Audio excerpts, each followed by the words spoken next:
On today's show, the Dallas Mavericks get a much-needed palate-cleansing win against the Blazers. The offense went off tonight. What does it mean for Christian Wood? Is he taking another step forward? Can we learn anything? We'll talk about all that and more on today's Locked On Mavs. I'm Luka Doncic, and this is Locked On Mavericks. Mavericks, NBA champions. It's good, and the Mavericks have won the game. If you don't believe, you shouldn't be here.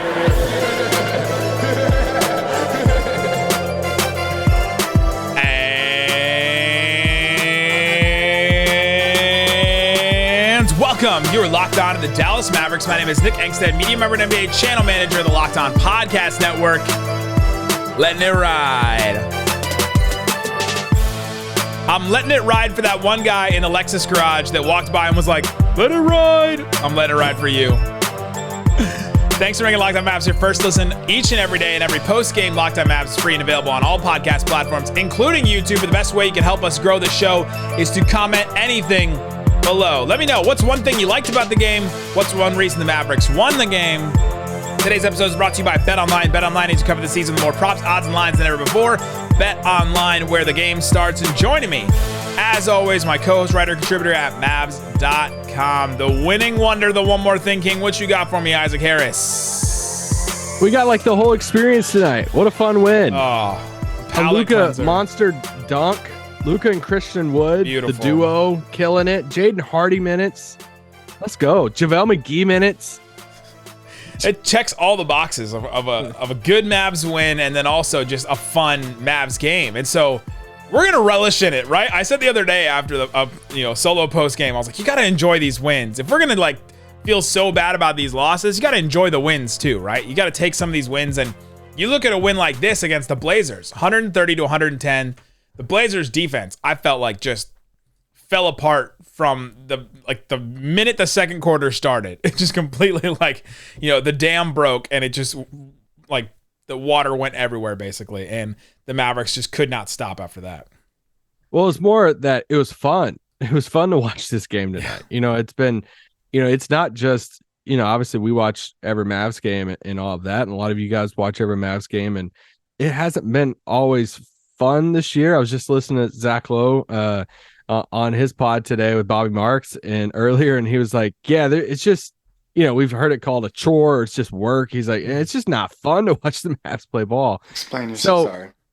when we get a game like this where it's a lot of fun, we're all just like freaking out. It's like, oh, sign me up for this. This would be awesome if it felt like this all the time. I'm in. And this is kind of a Mavs team where you look and you say, all right, if the Mavs could lean into offense, it would look like this game, right? If the Mavs, they're without Maxi Kleber now for 6 to 8 weeks. Josh Green missed his fourth game in a row.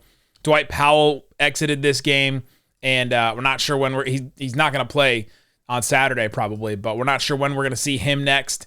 And so now the Mavericks are like, they're down a bunch of guys, and you're just like, okay, well, do they have to change who they are? Jason Kidd said something interesting after the game. He said a few interesting things, and take everything that Jason Kidd says with a grain of salt, because I don't always tell you guys the truth. But he said, we're still trying to figure out who we are. I mean, I guess that's true. This definitely looks like a team that's trying to figure out who they are, right? But now we're 29 games into the season? We're a decent chunk of the way through, but do the Mavs still have another gear that they can change into? And this is the gear that I've been talking about the last couple of weeks, is can they just go all offense? Against the Blazers defense, it's pretty easy to do that, but lean into more Christian Wood, and they're going to have to if Maxi out for a while and maybe Dwight Powell out for a little while. Yeah, he didn't have a firm update post-game on Dwight, but just the fact that he had assumed that he's going to be out tomorrow in Cleveland. I don't know if we can't say he didn't have a firm one. He did say it was an injury. That was his confirm. He's like, can you say anything about Dwight Powell? He said, it's an injury. That's what he said. Thank you for those details. Good morning, Isaac. Christian Wood has to start at this point, right? Like, there's no way he's going to start JaVale over Christian Wood, right? I joked about JaVale's minutes earlier. JaVale looked really, really rough in the few minutes he got in this game. But Christian Wood has to start, and they got in just, with Dwight being out. And they just got to embrace the offense at this point and just say, all right. I mean, Christian Wood finished tonight with Dang, he didn't even play 30 minutes. No. Wow. I was going to say over 30 minutes, but he would have had 30 minutes. He didn't need to, but he had 32 points. Hey, those points per minute stats are going to look awesome. Especially in this game. In this game. But, I think that has to be the move, right? Unless they sign somebody off the street. I mean, the fan base might riot if they sign somebody off the street and start him over Christian Wood. Boogie Cousins starting tomorrow for the... But no, I mean, tonight, the biggest storyline of tonight was just the combo of Luka and Christian Wood. And, I seen a stat. It was like the first time since, Luka and Steph that, two Mavs players had, 20 points or more in the first half together. Luka and Steph. Did I say Steph? Yeah, you did. I was like, if Steph wants to come down. I was like, where is this stat going? But, just seeing, you don't see another Maverick put up 30 alongside Luka very much. And it's been a bit. And man. And so just to see them play together and play off each other, I felt like Christian Wood had a million lobs tonight from Luka. It was just a lot of fun. And it wasn't just, Christian Wood didn't score just off Luka lobs either. That between the leg step back on Nurkic and one, Ooh. He was creating at times too. So that it was a fun night to watch those two play basketball. Christian Wood he just represents possibilities for the Mavericks, right? And he also represents like this volatility of sometimes he has these games where just defensively he doesn't look into it and he just can't, he fouls or the offensive fouls or the turnovers or things like that. There's a volatility to it, but there's also just possibilities. You can play pick and roll with him. You can play pick and pop with him. He can get his own shot if he has the ball, like he did he had the ball on the right wing, drove baseline and got a couple dunks. And you're just like, okay, this is a guy that can do a lot of different things. And Jason Kidd hasn't really embraced it just yet. The Mavericks seemed to have been not willing to embrace him quite yet in lineups. And now they're going to have to with Dwight and Maxi both being out. Like Kidd's two safety nets at big are going to be out. We don't know how long Dwight's going to be out. It's at least one more game, but for Maxi, it's a couple months. And so now we're going to see this, right? Now we're going to really see this. I think they're going to have to push that, and they're going to have to start him, like you said. They're going to have to play him with Luka, and that just creates a lot of mismatches. What the Blazers are doing is they have Nurkic, who's a huge big, and he plays a little drop. And so you come up to the screen, and the Blazers player gets screened by Christian Wood or whoever the other center is. And Nurkic comes up, and then he drops back a little bit, and then he has to make a decision. And I thought early on in the first quarter he was making some good decisions. Then when they put Christian Wood in, he didn't know what decision he had to make. Like, he didn't know what decision to make because you can go for the lob. Christian Wood can also, flash out of the three-point line that he did a couple times. There was a moment in the first quarter, about the 4-minute mark, where I was like, this is a really smart Christian Wood play where Luka had an isolation on Dame after that pick and roll. Nurkic was kind of like, all right, Christian Wood just rolled. Should I stay with him? Should I stay in the middle to help Dame with Luka? And Christian Wood had just leaked out to the three-point line, really far away, 20 feet away from where Nurkic was, and then got a wide open corner three and made it. And you're like, okay, he does that, and nobody else on the Mavericks can really do that at this point. Maybe Maxi could pull off that specific move, but he represents possibilities. He represents also a potential that the Mavericks can get to, that they can unlock something else from him. And now their hands are kind of forced to do it, and this was a very good first game of that sort of quote unquote experiment. He's gonna have to start with Dwight out, but they're definitely gonna have to play him more, even just with Maxi out. Yeah, and I thought he played good defense tonight too. Yeah, he did. He blocked. What did he finish with? He had 2 blocks tonight, but I thought he contested a decent amount of shots at the rim. He was active. It was like, man, this he boxed out.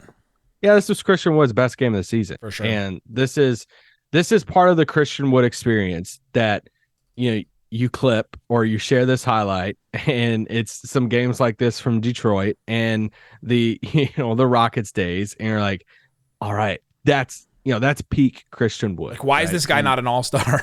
Yeah. You watch games like that. And that's where, if you're, in the Christian Wood, fan club, and you hold a title in casual. That, or, your Christian Wood's representation, you're using this game along with a bunch of other games saying, this is what his potential is. Can he be consistent? to show that this is who he is all the time, defensively, offensively, and to where it leads to, winning basketball games for the teams that he's on. So that's it. And, some people are listening to this saying, well, he just needs a chance. Well, it feels like he's going to get the chance right now. And you're going to go against a Cleveland team that has a good front line that they played the other night. So I'm excited for the game on Saturday. And it was the best game he's played all year. Yeah, he didn't have to play 30 minutes either. Luka didn't have to play 30 minutes. Now they go and play the second night of a back-to-back against the Cavs on Saturday. And so this is going to be a really interesting game to watch. But coming up, let's get into, oh my gosh, the Luka dunk. The Luka dunk deserves its time. And we got to talk about the rest of this team because I thought a lot of other guys had some pretty decent games in this one as well. We'll talk about the rest of the Mavs coming up. But before we do, let me tell you about something that I think happens to a lot of people. You're hanging out with some friends, you're putting back a few drinks, few becomes a few too many. As the evening comes to an end, maybe you're hanging out at the Mavs afterwards and you're taking a couple of drinks and all of a sudden you're like, should I call for a ride? No, I'm okay. I can drive. It's no big deal. What are the odds you'll get pulled over anyway? Even so, what's the worst that could happen? Your insurance goes up, you lose your license, you lose your job, you total your car, or you could hurt somebody. Everyone knows the risks of driving drunk. The results are tragic and often deadly. However, that doesn't stop everybody from getting behind the wheel while under the influence. So if you think you're okay to drive after a couple of drinks, think again. Play it safe. Plan ahead to get a ride. It only takes one mistake to change your life or someone else's forever. Drive sober or get pulled over. Also want to talk to you about Prize Picks. Prize Picks is daily fantasy made easy, and it's made great. You can go check out an over-under on 3 to 5 players and their their point totals or whatever, and you can combine them. We had Patrick Mahomes against the Texans. 290.5 passing yards. Isaac, over or under?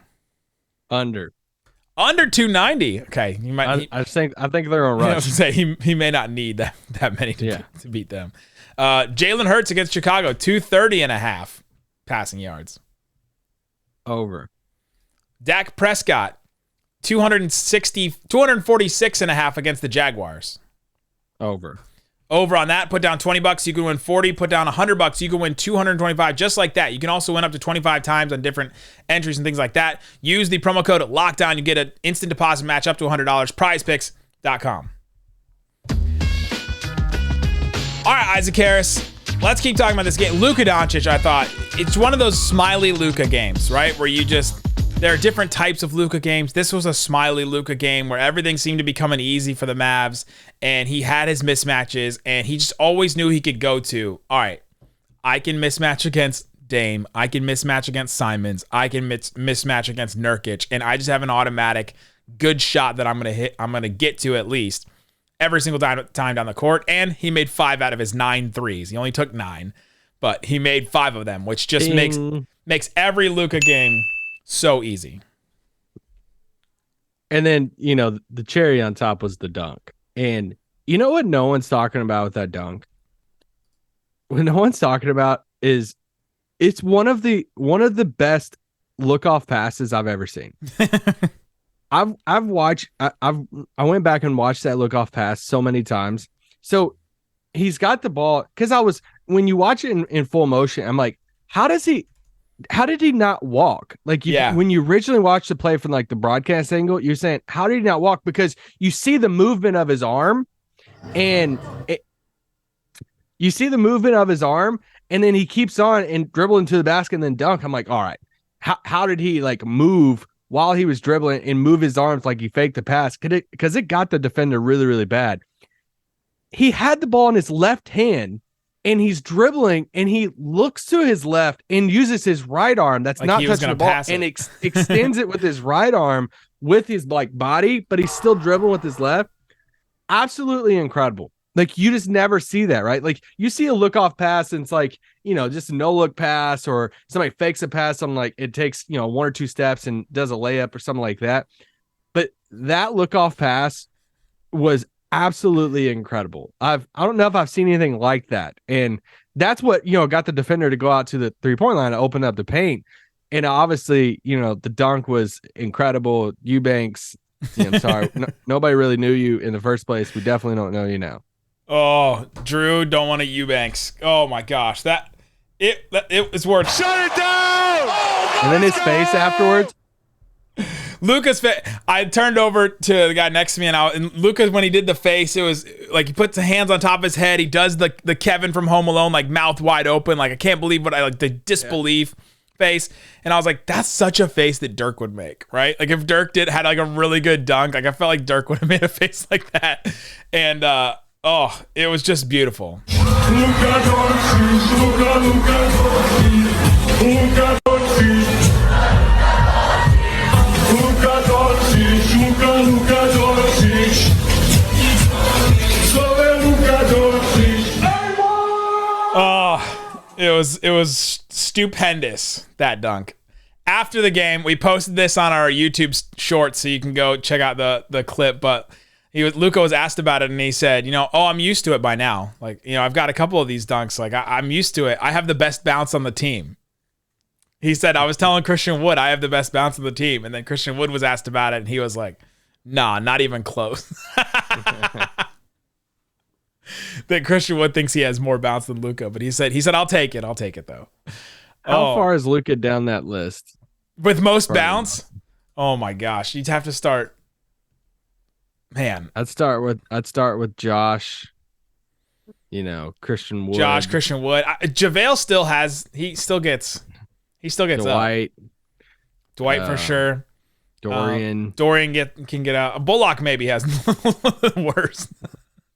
Kemba's probably the lowest right now. Oh yeah, Kemba's pretty low on the list. Frank's pretty low. Can Pinson get up? I don't remember a lot of dunks, but in college I wonder what Jaden can do. Oh, Jaden's up there. He's got to be up there a little bit. Okay. Yeah. So his dunk was amazing. The game just came really easy to him, and you just love to see a game where things come easy to Luka. I actually just saw this from NBA University. The crap's that? NBA University is this account on Twitter, and they post a lot of stats and stuff. And like stat muse? Yeah, it is like that. Maybe a little more accurate. And they posted the most unassisted field goals like that were made in the NBA, the percentage. Number 1 is Luka Doncic at 90.1%. 90% of Luka's points are unassisted. The next highest is James Harden at 82, Trae Young at 81, SGA at 80%, Chris Paul at all point 76%, Cade at 76%, and then like Morant is at 75%. Like you're like that's a 25%, like that's a 15% difference between Luka and like number 6 or number 7. It's wild that Luka, he just makes the hardest points in the NBA. Right? Like his buckets, his baskets, every shot he takes is harder than anybody else's that they're taking out there because he has to do it all himself. He gets doubled the most in the NBA, and he has all these different like defenses coming at him all the time. It's insane what he's doing right now. That he's still like in the tops in the NBA in scoring. I think Embiid is over him right now, but he had been the number 1 in the NBA for a long time. Yeah, Embiid is like 0.3 points ahead of Luka right now. Yeah, and I mean, obviously, you look at that list and you say, all right, these guys have the ball the most, right? For sure. And Luka's usage rate, and I think it's a pretty safe assumption that Luka likes having the ball. Luka will always be up on that list because Luka is a great isolation player and he likes ISOing out. And hey, he's shooting 55.7% effective field goal percentage on that. That's like really, really good. Like he's really, really good at it. Yeah. It's the best Mavericks offense when he has the ball by himself and just ISOs, right? Like that's why they're going to do it the most. Couple team stats tonight that I was going to point out. So against Cleveland the other night, they had 0 fast break points. Tonight, they had 18. And like it was kind of shocking a few times. Like, whoa, we're out running again. Okay, we're playing a little faster. Like Christian Wood had a Euro step in transition. Tim Hardaway scored in transition twice. Tim Hardaway scored twice in transition. Like after I brought that up on the podcast the other day. He scored twice in transition. I was proud of him.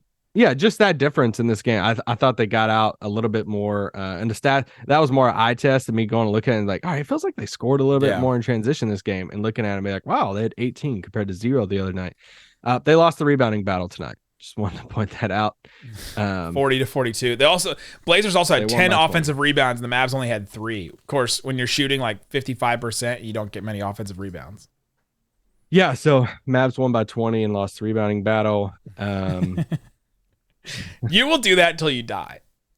I will. And it all, the only reason I'm pointing out is because I think it's like an old head type thing. I think we look at it and say it just means so much. And it doesn't mean, I don't say it to say rebounding doesn't matter. It just sometimes people use it as like the crutch of why like somebody loses all the time. Like, oh, look at the rebounding battle. I'm like, that doesn't always tell you the thing. And so that's why I'm pointing out. It's like you can win and lose that battle. Sneaky good game from Tim Hardaway. 17 points for him. He only took 3 threes. Like that doesn't happen. That's like not a game that ever probably happens where only takes 3 threes and scores 17 points. He had a couple in transition. He had a mid-range like pull-up shot to start the game. That was like, as soon as that went in, you're like, oh, this may be a different game from the Mavs. They're trying a little bit, like they're trying something different here and there. We were texting in the middle of the game, but the Mavs had Frank Ntilikina. People forget about Frank. Like initiating some offense early in this game too, and had Dinwiddie initiating offense a little bit here and there. Like they are trying to take the ball out of Luka's hands just a little bit, like just to give him a little bit of rest and still use him off the ball at times. Like if everything else doesn't work, he'll still come back to the ball and get it. But they are trying to run a couple of actions just here and there to try and limit Luka's usage. I don't know if they completely will, but just a little bit. This is the first game without Maxi, and we were wondering, all right, what's going to happen? I just assumed that they were going to throw Bertans in there for some minutes here and there. Obviously didn't see him in this game. He was sick. So he was out of this game. Yeah, so they just kind of like shortened the rotation. They had pretty much 8 players. Kemba, finished with 13 minutes in the game, but a good chunk of that was towards the end. He did get in like in the normal rotation part before it was like blowout theater. But I actually like some of Kemba's minutes. He had that play at the at the buzzer there of the shot clock where Dame fouled him. He had, anytime Luka hits a catch and shoot 3, just sit down. Okay, like sit down in like an amazement because like we never, really see that. And that was and as dumb as it sounds, that was like the effect of like Kemba being just a point guard and just like dribbling around the floor.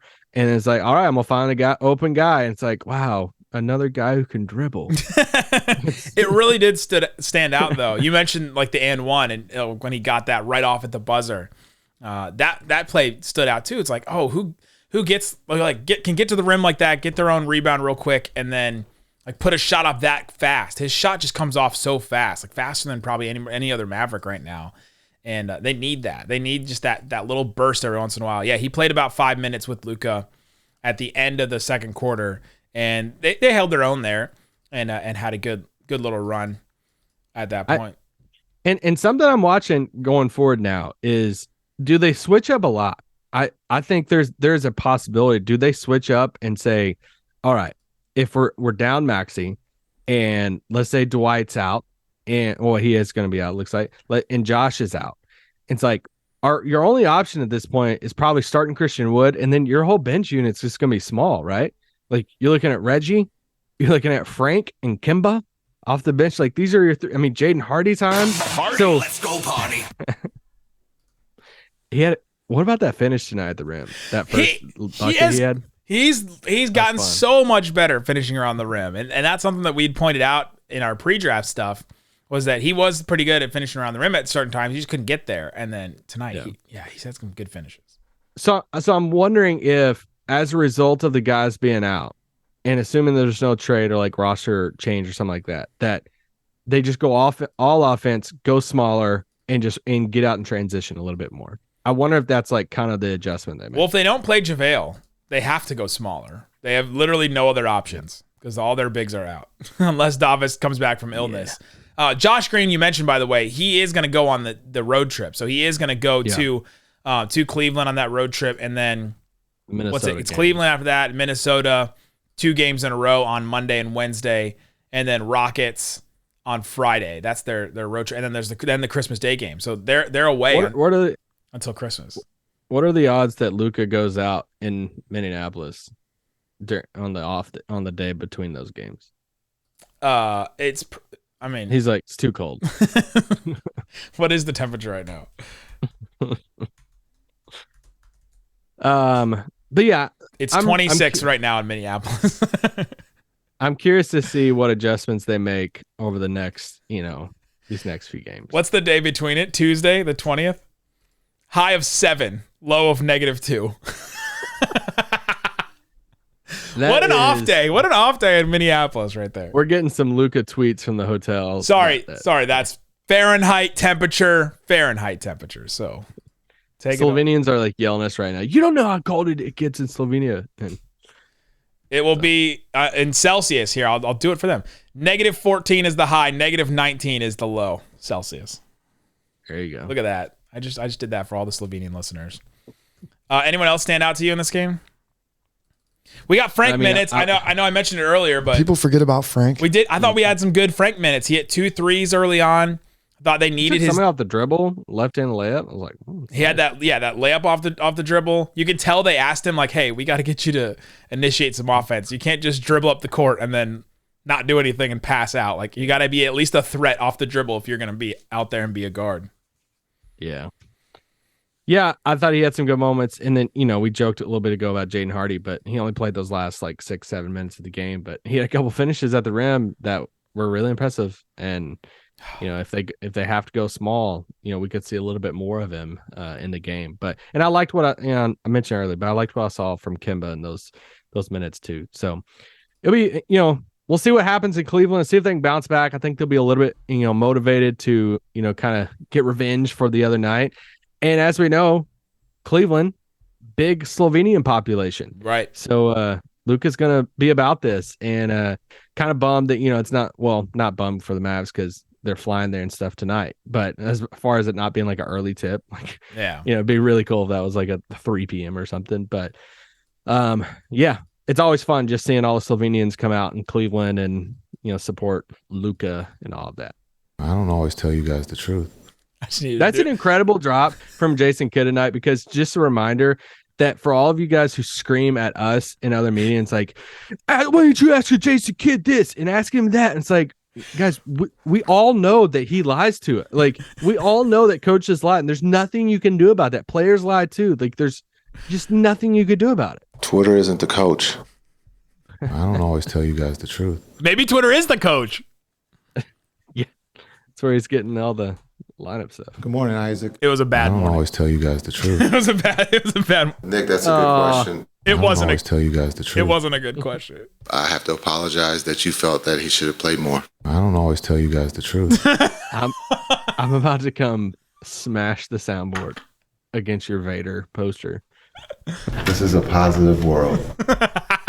Is it a negative world? Is it a negative world? I'll tell you that coming up. There you go, guys. We will be back tomorrow. Thanks so much for listening to Locked On Mavs. He's out. Boom.